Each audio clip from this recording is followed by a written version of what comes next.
माण्हुनि जी घणाई अक्सरियत हालतुनि सां ठाह करे समझोतो करे ज़िंदगी गुज़ारींदी आहे। नंढड़ियुनि ख़सीस मराहतुनि ते राज़ी थी ख़ुशि थी वेही रहंदी आहे। पर मजनि के मणियादार माण्हू हूंदा आहिनि जेके हालतुनि खे चैलेंज कंदा आहिनि ऐं मुरविज हालतुनि खे एक्सेप्ट न कंदा आहिनि ऐं हू जहान को ॿियो जोड़ींदा आहिनि। पंहिंजी मर्ज़ीअ मुताबिक़ शानाइती ज़िंदगी गुज़ारण लाइ, पंहिंजनि चाहतुनि मूजिबि ज़िंदगी गुज़ारण लाइ माण्हू जुरतुनि भरिया क़दम खणंदा आहिनि। ईअं ई जीअं सुहिणीअ जुरत भरी हिकिड़ी विख खईं जंहिंखे लतीफ़ साईं साराईंदे मथे सॼो सुर लिखियो। सुहिणी घरां निकिती आहे, दरिया जे कंधीअ ते पुॻी आहे, वञे पई पंहिंजे मेहार सां मिलणु, पंहिंजी मंज़िल हुनखे महबूब आहे, उन जे लाइ निकिती आहे ऐं कंधीअ ते पुॻी आहे। लतीफ़ साईं संदसि जुरत वधाए थो। उहे माण्हू जेके ज़िलतुनि भरी ज़िंदगी गुज़ारीनि पिया, उहे जेकॾहिं का विख खणी विझनि, का जुरत करे विझनि त उन्हनि जो सूंहं लतीफ़ साईं थिए थो बिल्कुलु ईअं ई जीअं सुहिणीअ ज़िलत भरी ज़िंदगीअ खे थुॾो हणी छॾियो, इनकार करे रिजेक्ट करे छॾी ऐं हिमत सां निकिरी आई।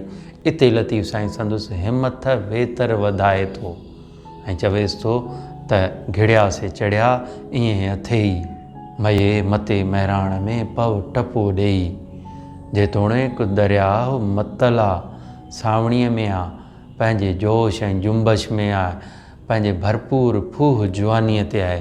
पर न, तूं पंहिंजी हिमत कर, तूं पंहिंजी मंज़िल ते नज़र रख, तुंहिंजो महबूब जेको परीं कंधीअ ते आहे। हीउ ज़माने जो दरिया हर हिक लाइ चैलेंजिस खणी थो अचे ऐं पोइ उहे माण्हू जेके चैलेंजिस खे एक्सेप्ट कंदा आहिनि, उहे हिन ज़माने जे दरिया खे जागे तरी पार पवंदा आहिनि। छाकाणि त वॾे खां वॾो सफ़रु हिकिड़ी विख सां शुरू थींदो आहे। जेके जुरतूं कंदा आहिनि, जेके विख खणंदा आहिनि, उहे मंज़िल ते पहुचंदा आहिनि। जेके खेड़ींदा उहे खाईंदा। मये मते महिराण में पव टपो ॾेई, मेहार मिलई संभूड़ो सेणा हसीं, तूं रुगो लह, तूं रुगो वञ, तुंहिंजो महबूब, तुंहिंजो मेहार सेणा समेत तोखे उकारण लाइ आतो आहे। तूं रुगो शुरूआति कर, तूं निकिरी पव। असांखे पंहिंजी मंज़िल खां जेतिरा भव डप ॾियारिया वेंदा आहिनि, एतिरी भयानक राह न थींदी आहे, रस्तो एतिरो भयानक ख़ौफ़ाइतो न हूंदो आहे। पर असांखे रुगो डप, ख़ौफ़ ऐं ख़तरा ॿुधाए पंहिंजे मंज़िल खां थेड़ियो वेंदो आहे। लतीफ़ साईं इन्हनि सभिनी ख़ौफ़नि ख़तरनि खे रिजेक्ट करे असांखे हिकिड़ी हिमत थो ॾियारे ऐं चवे थो त घिड़िया से चढ़िया ईअं अथई। क़ाइदो आहे, जेके घिड़ंदासीं चढ़ंदा, जेके पोखींदासीं लुणंदा, जेके सफ़र ते निकिरंदासीं मंज़िल ते पुॼंदा। उन जे करे घबराए न, मये मते महिराण में पव टपो ॾेई। ख़ौफ़ ऐं ख़तरा बिल्कुलु आहिनि। दरिया पंहिंजे मस्तीअ में आहे, दरिया पंहिंजे फूह जवानीअ ते आहे। ज़माने जा ख़ौफ़ ऐं ख़तरा बिल्कुलु आहिनि, पर उहे उन्हनि लाइ आहिनि जेके डिॼी वेही रहनि। तूं हिमत कर ऐं इन ख़ौफ़ ऐं ख़तरनि वारे दरिया में टपो ॾेई काहे पव।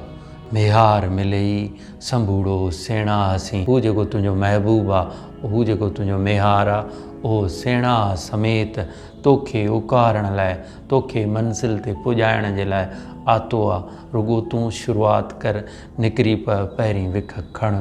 ख़ौफ़ ख़तरा भव पोइते छॾ, छाकाणि त उहे माण्हू जेके हिमत कंदा उहे तरी पार पवंदा। असां इहो सबक़ु पढ़ंदा आया आहियूं ॿारोतण में। हिमत वारनि जे आॾो झुकी पवे थो नेठि जबल।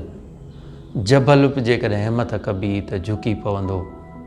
घिड़िया से चढ़िया ईअं अथई, मये मते महिराण में पव टपो ॾेई, त मेहार मिलई संभूड़ो सेणा हसें।